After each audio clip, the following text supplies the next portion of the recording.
In this video, we're going to talk about, do you have what it takes to be a trader? Stay tuned.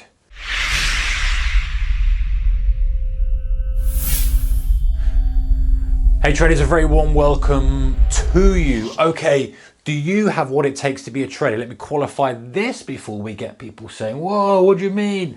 I'm going to run through the attributes I feel you need from a personality perspective to be a trader. So we're not saying, do you have what it takes? And if you don't, you're useless. Not at all. People have got different attributes, different qualities. These are some of the things that you will experience as a trader. So the first one is you've got to be resilient. You've got to be able to take setbacks in your stride and keep pushing forward.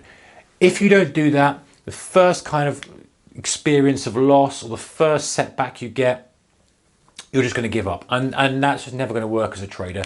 The actual process of trading is regular setbacks. It's regular. If you're day trading, it's daily loss. It's daily being wrong, so to speak. And if you can't accept that as a person, if you're the kind of person who has to be right all the time, who has to have a very scientific view of something, then you're gonna struggle to push forward as a trader. So number one, I'm gonna put the ability to take setbacks. Okay, so really that's just the key thing. Listen, forgetting about the day-to-day operations of losing trades and stuff, you're going to have periods of time where you seem like you're making zero progress and it's frustrating. You can't make anything, you can't do anything, but the ability to be able to take that in your stride, get up, keep going is the ability that you need. Okay, number two, this is a pretty obvious one, guys, but discipline. You need to have a level of discipline. Now, listen, most of us are going to have issues with trading discipline at some point.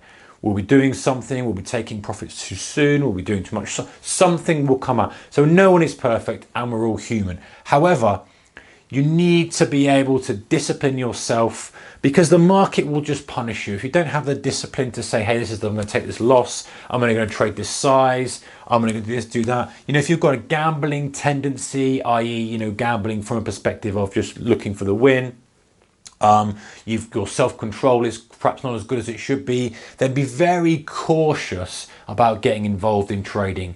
You know, it will take whatever money you've got, you can throw it at. If you've been very successful in some other form of business and you've got a lot of trading pot, the market will take whatever level you want to play at and it will just take everything you've got if you haven't got this discipline. I know horrible stories of guys who have been very successful in other businesses. They've come in, they've tried to trade, they're very good at taking setbacks, they're very resilient and very kind of ability to keep pushing forward, but the discipline was very lacking. They're used to being right all the time, and when they weren't, they were putting more money at the problem, and the market will just take whatever you can do. All right, guys, so number three, we've got ability to take setbacks, we've got discipline, and number three is attention to detail, okay? Now that might seem a bit counterintuitive. Let me just put it on the board here. Attention to detail. What do I mean? I don't mean that you're drilling down into every kind of nuance and tick and this on the market, but being able to not just gloss over things like your trading performance. You know, where has my best performance come from? You know, where am I best suited to trading? What am I missing in this setup? What do I need to do? You know, the ability to kind of take in all the information that you've got and be very focused on the outcome. Now, don't confuse this with a black and white process, which attention to detail is sometimes put into scientific connotations of, oh yes, very attention to detail. What I mean is not forgetting every part of trading, understanding that there's an emotional part of it, understanding there's a setup part of it, understanding there's a review part of it from your trading. That's even before you've got into the actual trading strategies, setups, position sizes, all those other things. You've got a massive amount of things and you need to be very focused on each individual one. So the attention to detail for each individual section is so important. Okay, what we've got, ability to take setbacks, discipline, attention to detail. Number four, what would you think number four is? Let me know in your comments below what you think we should have as do what it takes to be a successful trader. The other one, number four, as I'm going to put is ego.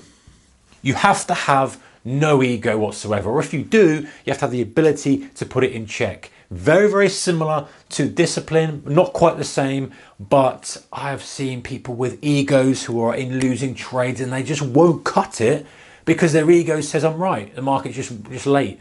And you think, listen, ditch the trade, move on to the next one. The time you're doing messing around in this trade, you could have made up for it multiple times, but your ego won't let the trade go. I guarantee, I never make any guarantees in trading, but I guarantee this one thing. If you've got an ego in trading, you will lose your money. It's as simple as that, guys. You have to check your ego at the door, come into trading, admit being wrong, admit being uncomfortable, admit being all those kind of things, and just say it's a process. It's a process. And listen, guys, you and I both know it's a very ego-driven world, isn't it? We see all these people out there showing all this stuff off material things, and I'm right, and I call the top and I call the bottom. It's a completely no use to you whatsoever in the game. If you're focused on the one thing, which is one thing you should be, is becoming a better trader, and then ultimately, as a result of that, making money, then the ego needs to go way out. We're not back in the, kind of 80s, guys, where people were swinging around all sorts of sides and it was just a completely different strategy. Now, it's really down to your ability to focus, your ability to have attention to detail, your discipline. Your ego has to be checked and chucked out the door. Not to say you're not going to feel it, and not to say you're not going to feel kind of good for yourself when you're doing well, but you just got to be careful of that, because the market, as always, if it smells a bit of ego, it's going to come along and it's going to whack you straight back down to where you belong. So looking out for that one, guys. Okay, number 5, the final one I'm going to do here is the emotional control. Okay, emotional control. Can I draw on the board? You can just about read that. I can't write very perfectly, but you get the idea. Emotional control. What do I mean by that? I mean the ability to understand where your emotions are going. Are you feeling overexcited? Are you feeling sad? Are you feeling this? Are you feeling that? Ideally, you don't want huge swings, but that can be dampened off with time. Your very first trade, you make a few hundred, few thousand, you're going to be elated. You think this is amazing.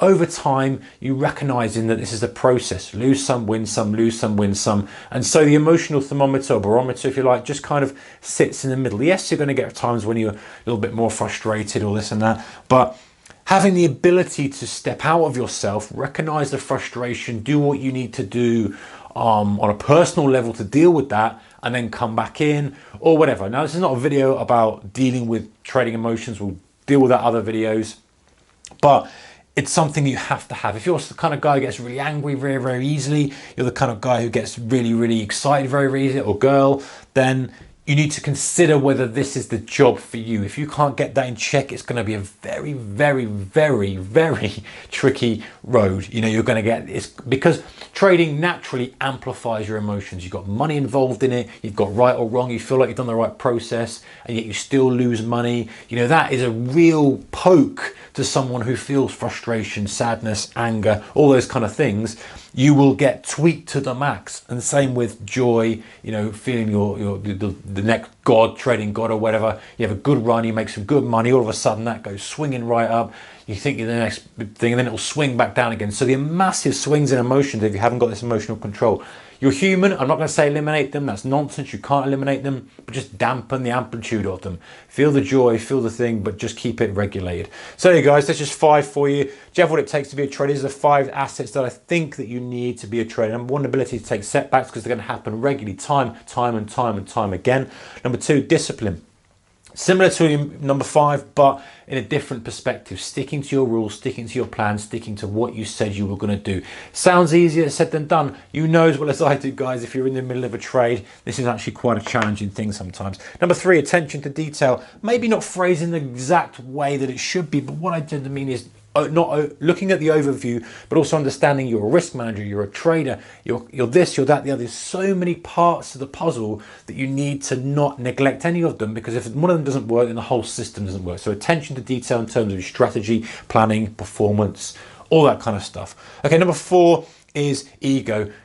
No ego whatsoever. Very, very simple. That can't be there. If you've got an ego, get out of the game or keep it under check. Honestly, it'll save you. I'm saving you money here. If you've got the ego and you're watching this, I'm saving you money by saying get it in check now, or don't get involved in trading, do something else. Absolutely fine. There's no problems. Plenty of ways to make money in this world. Maybe trading's not one of them if you've got an ego. Number 5, emotional control. Big one. This sometimes takes a little bit of time to get a hold of. And if you have got kind of a big swing of emotions, that's fine. But just know that one of the journeys you'll have is having to deal with this and understanding how to dampen that emotion, because trading's got a great way of amplifying all those emotions. So those 5, you guys, what do you think in the comments below? Do you have what it takes to be a trader? What are the attributes you think you need to be a successful trader? Stay tuned for the next one. See you in the next one, guys. Bye-bye.